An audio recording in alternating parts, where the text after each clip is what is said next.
प्रिय बंधुओं, श्रद्धा मूर्ति देवियों, अभी हम बहुत सुंदर विचार श्रवण कर रहे थे।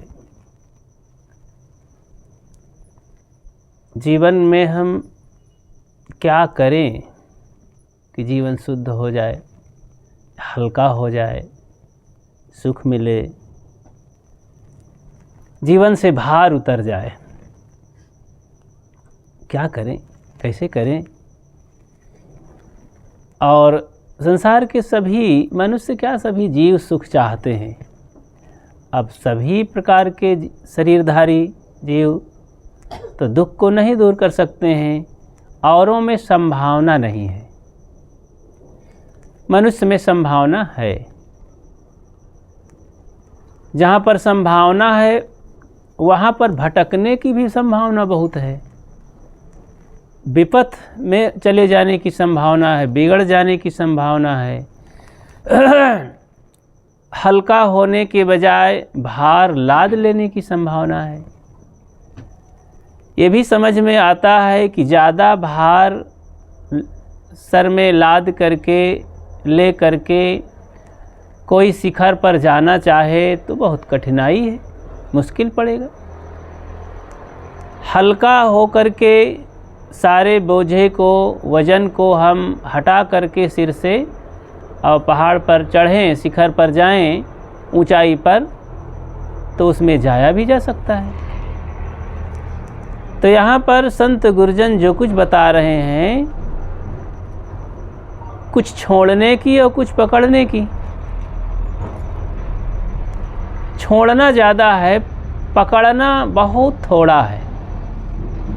बल्कि पकड़ना ही नहीं, केवल छोड़ते छोड़ते रहना है। पकड़े बहुत हैं, अनादिकाल से हम केवल पकड़ते रहे और उसी में इतना परिचित हो गए हैं कि उसी को सब कुछ मान लिए हैं।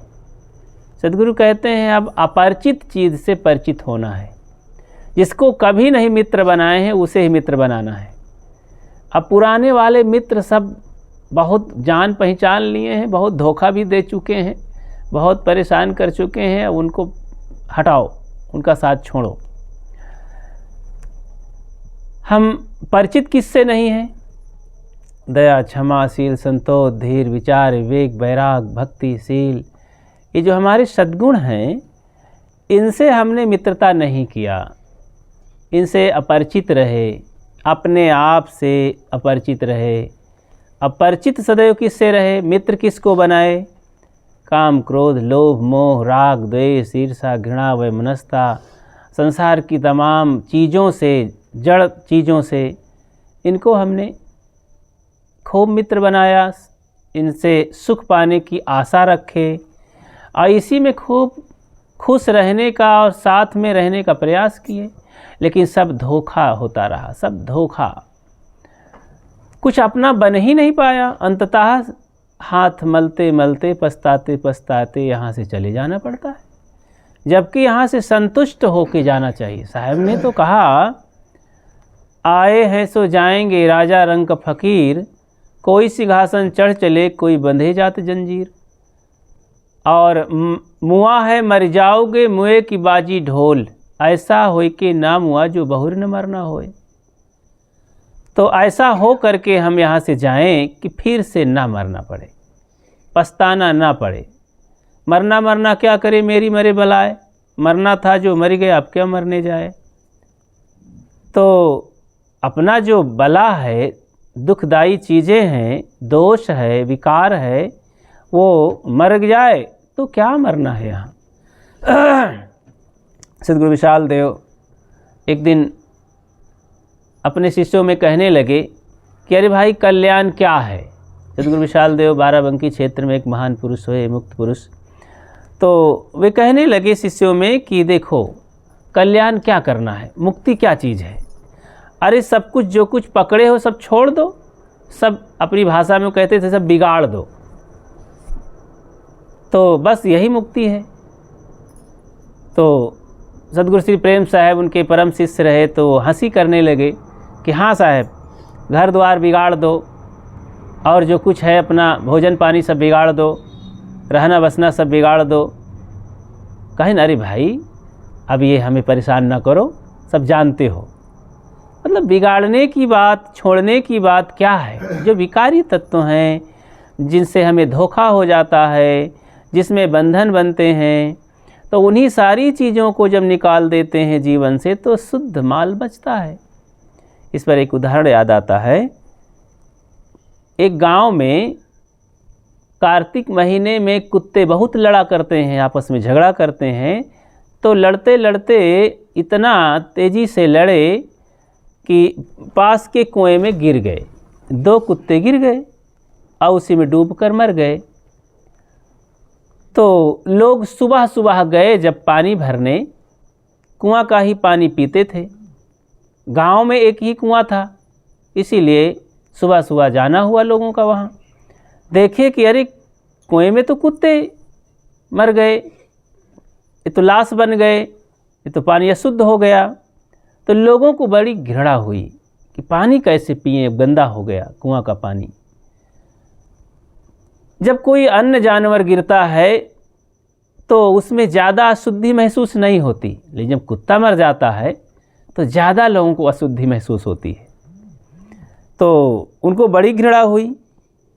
तो कुछ लोगों ने सोचना आरंभ किया कि बड़ा मुश्किल है, पानी सब बंद। अब 8-10 बजे तक तो लोग बिना पानी पिए ही रहे, सोचते विचारते रहे। कुछ लोगों ने सोचा भाई चलो अब ज्ञानियों के पास, विद्वानों के पास इसके विषय में पूछा जाए, कुआं कैसे पवित्र हो। गांव में कुछ सामान्य बुद्धू लोग रहते थे, तो उनके दिमाग में नहीं आया कि हम केवल कुत्ते की लाश को निकाल दें कुएं से बाहर, और बहुत कुछ हो तो पानी निकाल दें थोड़ा, कुआं शुद्ध हो जाएगा। लेकिन उनके मन में आया कि कुआं अशुद्ध हो गया है तो इसको पवित्र कैसे करें हम, ये बहुत बड़ी समस्या। कुछ लोगों को बुलाया गया तो वो लाल बुझक्कड़ी टाइप के लोग थे, वो और भ्रम डाल दिए कि भैया ये बहुत बड़ा मामला है।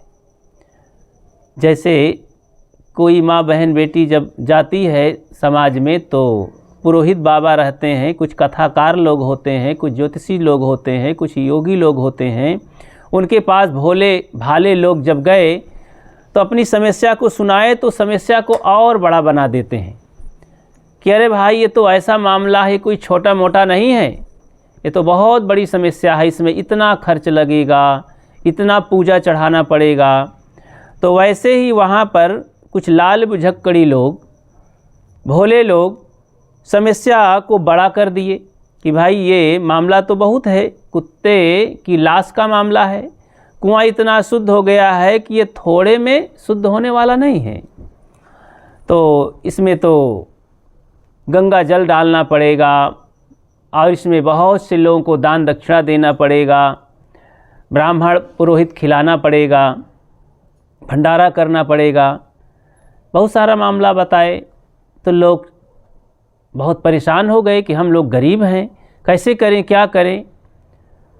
तो कुछ लोगों ने हिम्मत दिया कि भाई ये तो करना पड़ेगा, पानी के बिना जिंदगानी नहीं, पानी तो पीना ही पड़ेगा, जीवन की रक्षा तो करना पड़ेगा, जैसे भी हो किया जाएगा। हिम्मत आई लोगों में। माताएं बहनें भी हिम्मत दिया कि भाई हम अपना शरीर का गहना बेच देंगे, जो भी खर्च हो हम सब खर्च देंगे, होना चाहिए भंडारा, दान दक्षिणा, जो कुछ हो, कुआं तो शुद्ध हो जाएगा। ये सारी तैयारी हुई। कहा जाता है जब वहाँ पर पुरोहित लोग इकट्ठा हुए, भंडारा के नाम पर सैकड़ों ब्राह्मण आए, पुरोहित बाबा लोग, और भंडारा बहुत गजब का हुआ, खूब खर्चा हुआ, बहुत सारा धन लगा। 100 घड़े गंगा जल प्रयागराज से लाया गया और कुआं में डाला गया।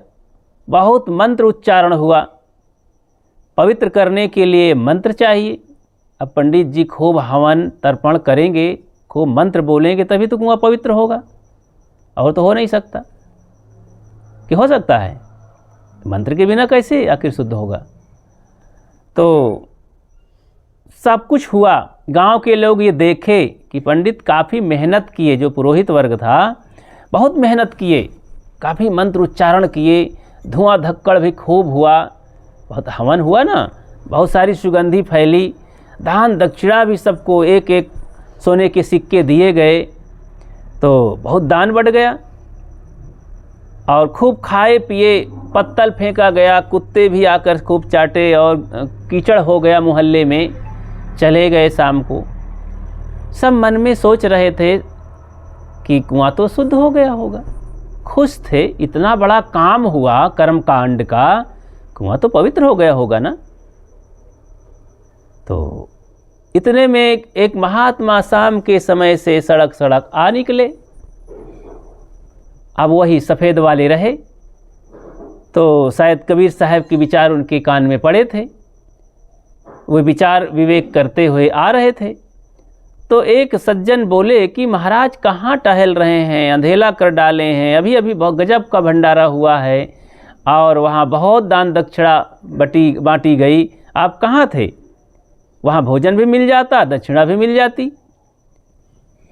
तो कहें भाई कोई बात नहीं, भंडारा तो होना चाहिए, महात्मा लोग खाए पिए होंगे, लेकिन ये बताओ कि किस चीज़ का भंडारा था? कोई संतों का समागम था, भक्तों का सत्संग था, क्या था वहाँ? उपलक्ष्य क्या था, निमित्त क्या था?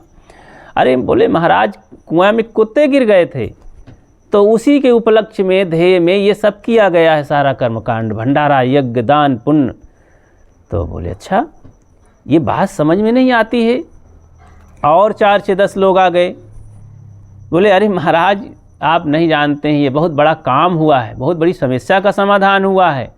कहें भाई ठीक है, अन्न पानी घर में हो तो खूब खिलाना चाहिए, गरीबों में देना चाहिए, संत महात्माओं में देना चाहिए, अपने रिश्तेदारियों में खिलाना चाहिए, तो दान धर्म करना खिलाना तो अच्छी बात है। तन पवित्र सेवा किए, धन पवित्र किए दान, मन पवित्र हरि भजन में हो त्रिविध कल्याण। तो 3 विधि से कल्याण करना चाहिए, मन को भजन में लगाना, धन को धर्म में लगाना, तन को सेवा में लगाना, ये तो अच्छी बात है, ठीक है। लेकिन समझ में नहीं आता कि कुआं को आप लोग पवित्र करने के लिए मंत्र उच्चारण किए, भंडारा किए, गंगा जल डाले। अच्छा एक बात बताओ, कुएं से लाश निकाली गई कि नहीं? तब लोगों के कान खड़े हो गए और दौड़ करके फिर देखे कुएं में, तो लाश तो वैसे 2 ठो कुत्ते की पड़ी ही थी। तब लोगों को लगा कि हमारे साथ तो बहुत बड़ा धोखा हुआ और रोने लगे, उदास हो गए।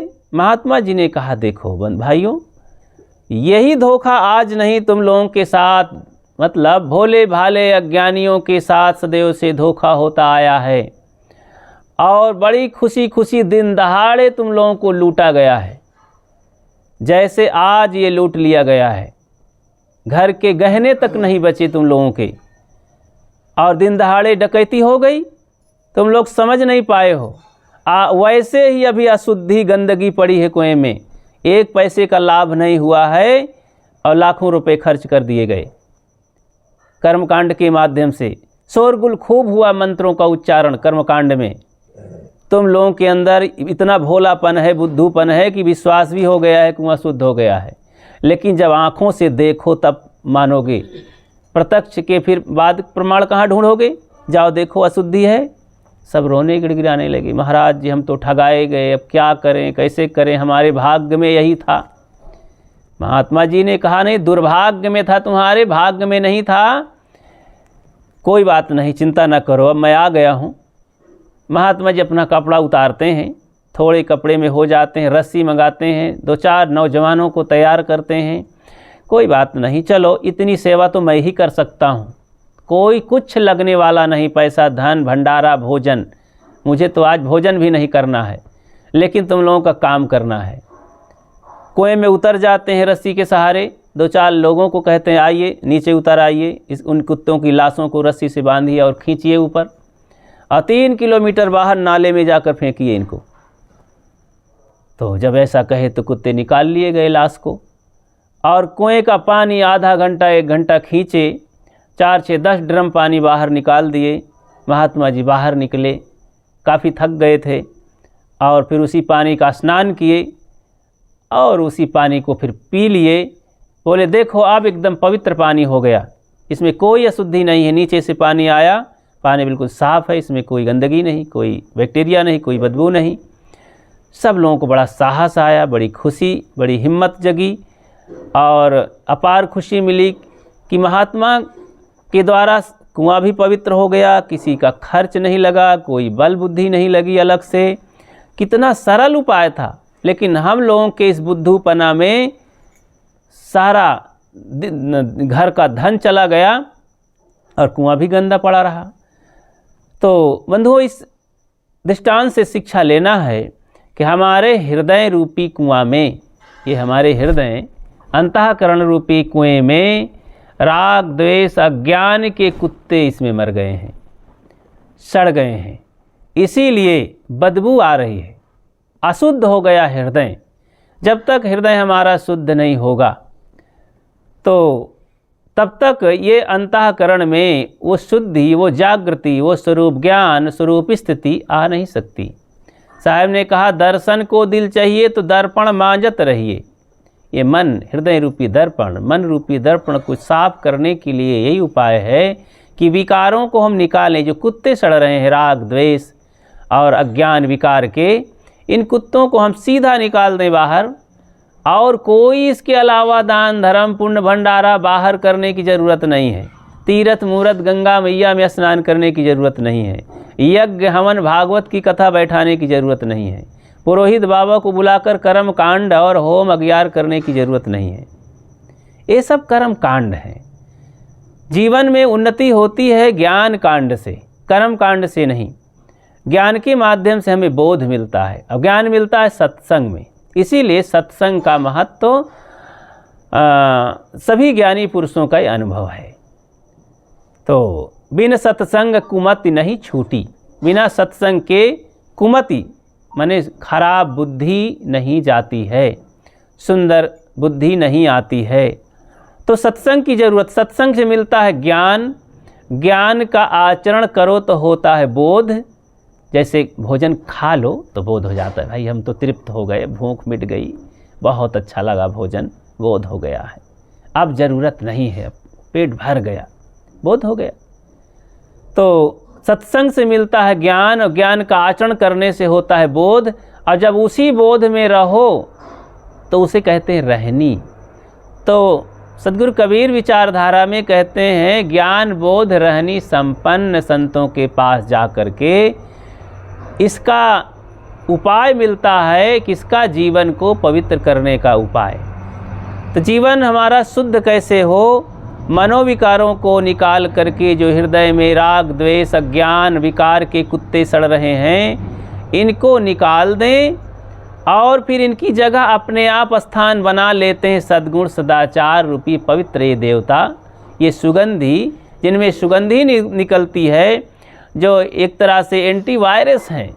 ये सारे वायरस को नष्ट करने वाले दया क्षमाशील संतोष जीवन में जब रहते हैं तो बोध विचार, तो जब ये रहते हैं तो ये अज्ञान अपने आप जाता है। जब तक ये सद्गुण नहीं रहते हैं तब तक ये दोष अपना डेरा डाले जीवन में बने रहते हैं। इसीलिए दुर्गुणों को भगाएं और सद्गुणों को हम बनाएं अपने जीवन में। जीवन हमारा पवित्र रहेगा, जीवन शुद्ध रहेगा। जब आत्मज्ञान की ऊंचाई में हम पहुंच जाएंगे तो उस ऊंचाई से सब पता चलता है, क्या करें क्या न करें, कहाँ जाएं, कहाँ क्या करें। तो जब ऊंचाई पर हम जाते नहीं, केवल सामान्य कर्मों में, कुछ कर्म कांड में इधर उधर भागते रहते हैं। देखो, लोग अपने जीवन को सुखमय बनाने के लिए मंदिर मस्जिद गिरजाघर गुरुद्वारा गोबर माटी पूजा पाठ मरी मसान तमाम तरह का उपद्रव करते हैं। ये सब क्या, एक दलदल है, एक कचड़ा है। इसी दलदल में हम जितना पैर डालेंगे फंसते चले जाएंगे, फंसते चले जाएंगे, कभी उबर नहीं सकते। अगर अंदाज़ा लगाएं तो हमारे बाप दादा के भी और पहले से यही तो सब करते आए। संत गुरु न मिले होते तो आज ये अवसर निभार जीवन जीने का अवसर ना मिलता। आज जो हम जिंदगी जी रहे हैं, कोई परेशानी नहीं, कोई अंधविश्वास पाखंड नहीं, कोई दिखावाबाजी नहीं। जीवन सहज है, आत्मज्ञान से भरा हुआ सद्गुण सदाचार।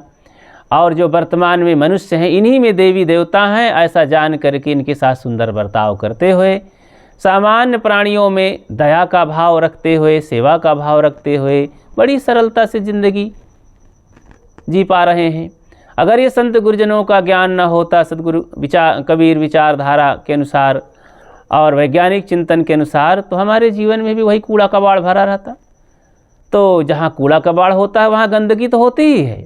गंदगी का मतलब चिंता, पीड़ा, दर्द और मानसिक तमाम तरह के उद्वेग जो सताते हैं, अंधविश्वास, भ्रम, यही तो सब कचरा है और इसमें गंदगी होती है। गंदगी है जो है अबोधी मनुष्य जब पीड़ित रहता है और भयभीत रहता है, वही सब गंदगी है और यही चिंता विलाप करते करते जीवन बीत जाता है। तो हम सबको जीवन को शुद्ध बनाए रखने के लिए हृदय से सारे विकारों को निकाल करके अबोध रहनी संपन्नतापूर्वक जीवन जीना चाहिए। आप सबको धन्यवाद देते हुए अपनी बात को विराम देता हूँ। बोलिए सद्गुरु देव की जय।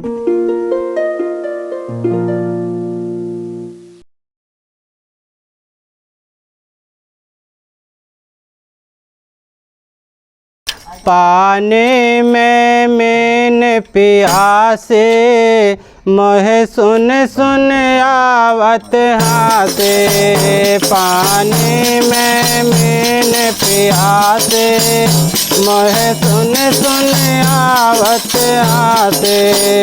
मोहे सुन सुन आवत हाथे, मोहे सुन सुन आवत हाथे। पानी में मीन प्यासे, मोहे सुन सुन आवत हाथे। पानी में मीन प्यासे, मोहे सुन सुन से। आत्म ज्ञान बिना नर भटके, कोई मथुरा कोई काशी। आत्म ज्ञान बिना नर भटके, कोई मथुरा कोई काशी। जैसे मृगा नाभ कस सूर्य, बन बन फिरत उदासे। पानी में मीन प्यासे, मोहे सुन सुन आवे आसे। पानी में मीन प्यासे, मोहे सुन सुन आवत आसे। मोहे सुन सुन आवे आसे, मोहे सुन सुन आवे आसे। पानी में मीन प्यासे, मोहे सुन सुन आवे आसे। जल बिच कमल, कमल बिच कलिया, तापर भंवर निवासे। जल बिच कमल, कमल बिच कलिया, तापर भंवर निवासे। तो मन बस त्रैलोक भयो है, यति सती सन्यासे। पानी में मीन प्यासे, मोहे सुन सुन आसे। पानी में मीन प्यासे, मोहे सुन सुन आवे आसे। जाको ध्यान धरे विधि हरि है, मुनि जन सास अठासे। जाको ध्यान धरे विधि हरि है, मुनि जन सास अठासे। तो तेरे घट माहे विराज, परम पुरुष अविनाशी। पानी में मीन प्यासे, मोहे सुन सुन आवे आसे। पानी में मीन प्यासे, मोहे सुन सुन आवे आसे। मोहे सुन सुन आवे आसे, मोहे सुन सुन आवे आसे। पानी में मीन प्यासे, मोहे सुन सुन आवे आसे। है हाजिर से ही दूर बतावे, दूर की बात निरासे है हाजिर ते दूर बतावे दूर की बात निरासे काहे कबीर सुनो भाई साधो बिन भर में न जाते पानी में मीन प्यासे मैं सुन आवे आते पानी में मीन प्यासे मैं सुन आवे आते मैं सुन आवे हासे मैं सुन आवे हासे पानी में मीन प्यासे मैं सुन आवे आते पानी में मीन प्यासे मैं सुन आवे आते मैं सुन आवे